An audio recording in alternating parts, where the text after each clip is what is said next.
Hey folks, just wanted to say thanks for all the attention that y'all have given to Compulsion, and if you haven't heard it, go check it out. And today I wanted to just briefly show the song that I like the best off the album, probably because I put the most work into it, which is Almost Forgiven. So I'm gonna shoot this on the computer here, and hopefully you'll be able to tell what's going on. So hold on a second.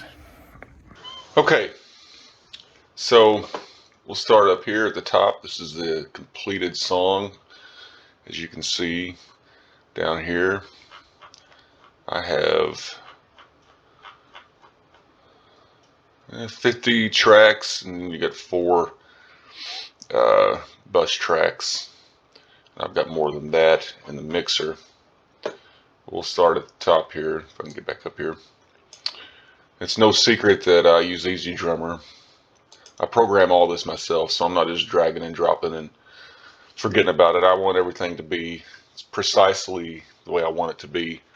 I spend a lot of time getting the drums correct before I even proceed. So usually I will record a scratch guitar and then put the drums over that, and then I'll build everything around what I've got. So, I'll give you a little, here's a example, and we'll solo this.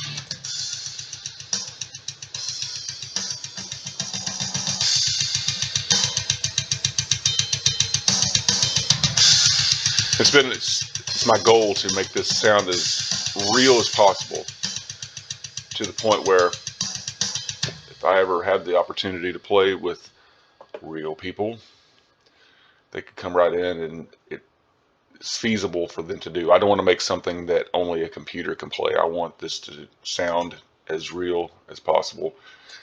And I think that, the sounds in Easy Drummer, and I may go to Superior one of these days, but I thought about it initially, but it's really not been I don't see a need for it at this point.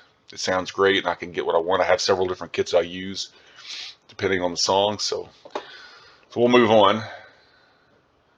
And next thing, I had a small section here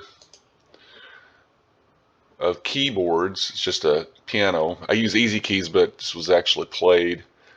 So I'll solo that. Just wanted to outline the chords with this.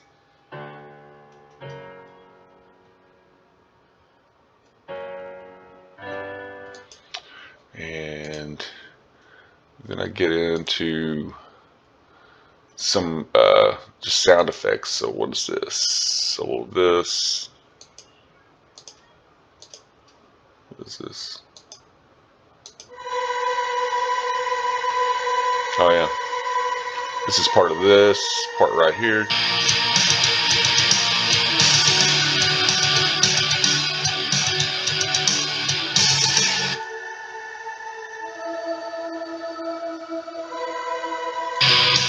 Pretty cool. And then some other parts. This is actually cellos, violins, violas. I'll click it up just a little bit.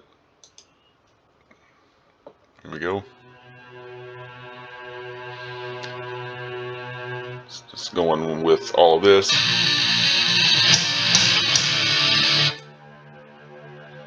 Just give it a lot more texture.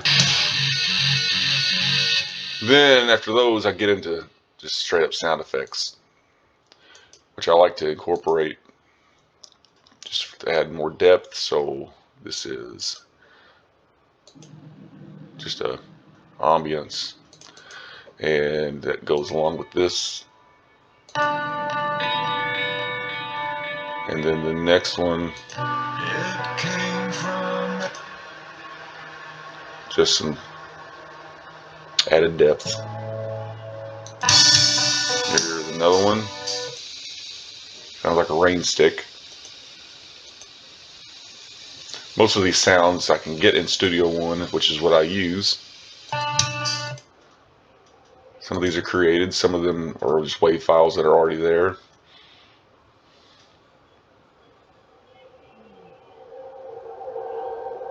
Super cool.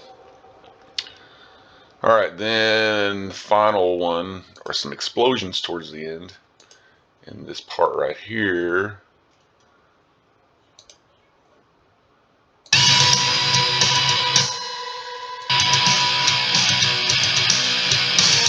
So I add, too far.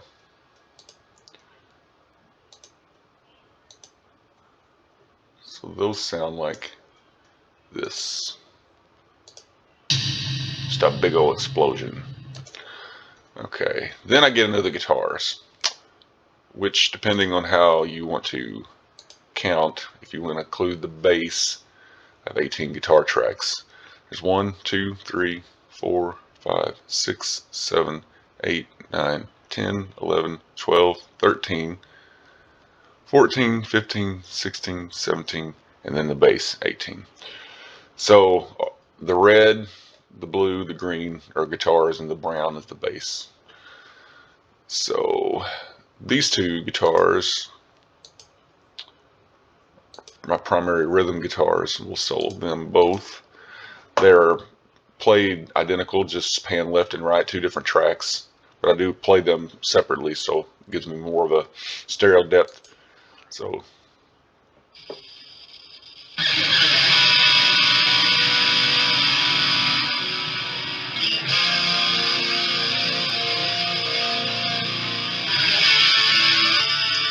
all right. And then the next two things are just some little slices. This track and this track, they're just like screeches that I wanted to add. That's it. And that's right in with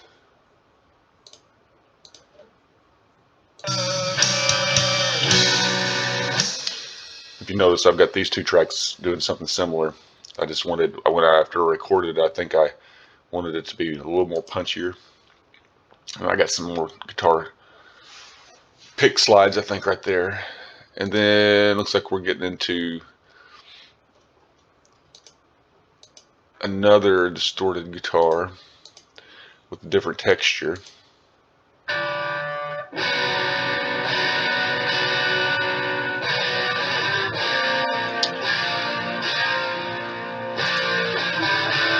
If you wanna,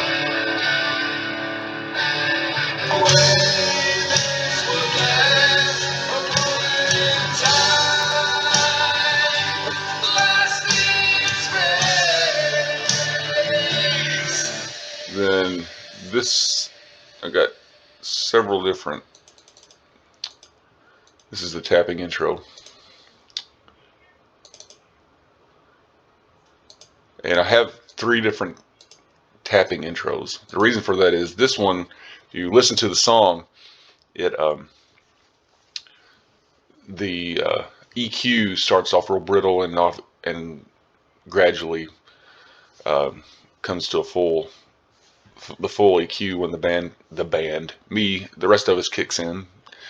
And so I divided it in 4 parts, and this last one's actually just a final note because I wanted it to hit hard, and I couldn't do that with the EQ with the final track. So this one, and I've got this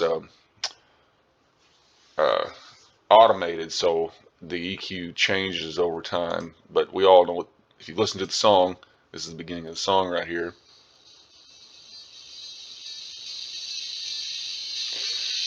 But then it goes into this. I chopped it into the second section, which is the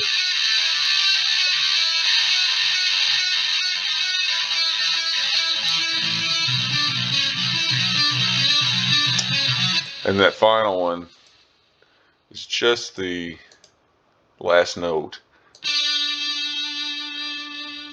because I couldn't get so obviously I punched that in to get it to ring out the way I wanted it to. Then after that I've got 3 guitar solos. The reason I did that was there's tones and EQs that are different for each of them. So this is the first one.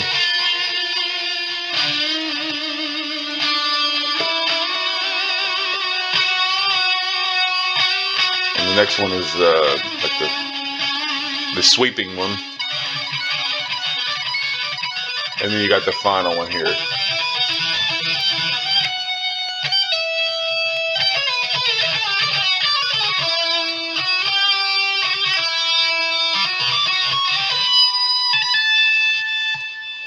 So lots of delay, it's the good stuff. Then I have two clean channels. This one is the primary, this one here with these tracks. You've got the delayed guitar.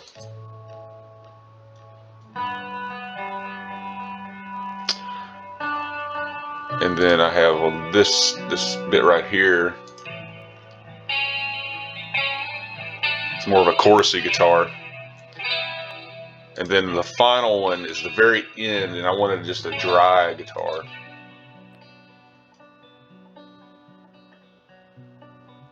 With very little effects whatsoever.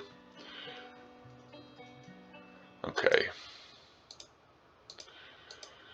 Then I get into the acoustics, which for the most part, except for this little bit right here in the front part of the song, these are just doubled.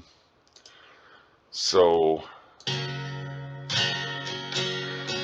and pan left and right like I do my rhythm guitars, the other rhythm guitars.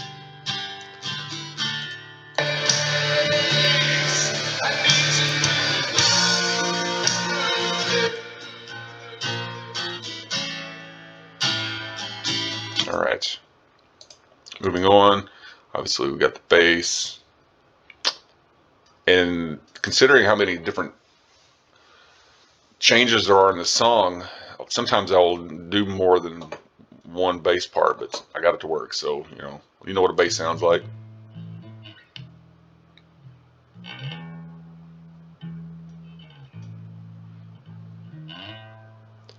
All right. The rest of this is all vocals. And generally I will take a vocal, copy it twice, pan those copies left and right, slightly turned down, and then I can apply different EQs and delays and courses and whatnot to those separate tracks that are playing the same thing. It's generally how I'll do a lot of vocals. Sometimes I'll double them, depending on what I'm going after. And then obviously we've got background vocals and whatnot through all this. So it looks like a lot, but it's not. And then when I get into effects, I like to create a lot of buses and run the effects to their own channel so I can determine how much is there versus just putting it directly in the line. Some of these I've got compressors. If you notice, these compressors and EQs generally up here, and then the sends, your delays and choruses and anything like that, I will send to these send channels, send bus, however you want to talk about it, and then I can set these levels however I want. So if you want to like listen to, we'll go to the vocal part here and Vox 1, and then Vox 1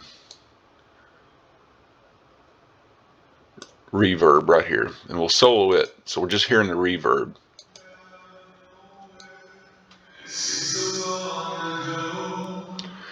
And I can turn this up however I want in the mix itself.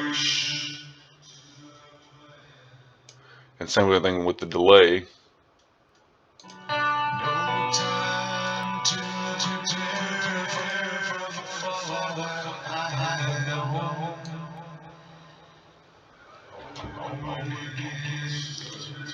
Generally less is more in cases like this. So there you have it. There's all the pieces and puzzles and to the song Almost Forgiven. Hope you learned something. I know it took me, I'm still not an expert on this stuff, but I've gotten a lot better over the last year or so doing this stuff. So hope you enjoyed what you saw, and I appreciate you checking out the album again. So I'll see you next time. Thanks.